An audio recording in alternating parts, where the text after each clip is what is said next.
Tá intensiva, meu. É. Você viu do outro lado nós passamos ali? Vê se vem carro do lado aí. Não.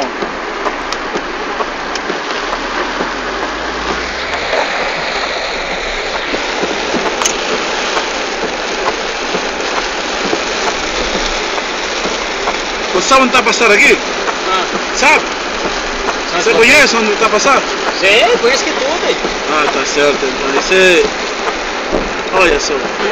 Mas igual esse cara fez mesmo, então os caras alertam. Não, você esqueceu de fazer isso? Parece que não dá pra passar ali não. A voltar.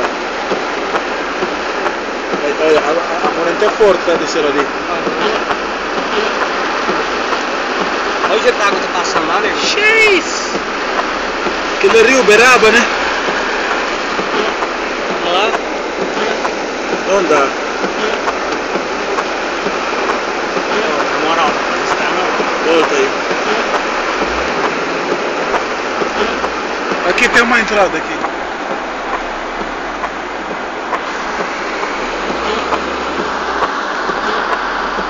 Fudeu.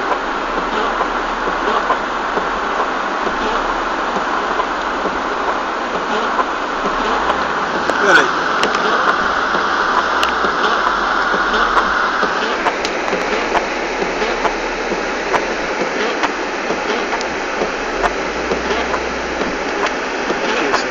Quebrar aqui mesmo na contramão, porque a água ali tá feia, mano. Tá.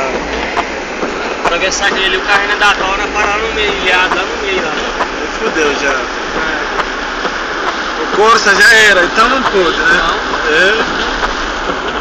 Não pode. Vamos dar marcada. E não dá também, né? Você sabe que... Não, aqui é mais aberto, às vezes até dá. Tem uma rotatória.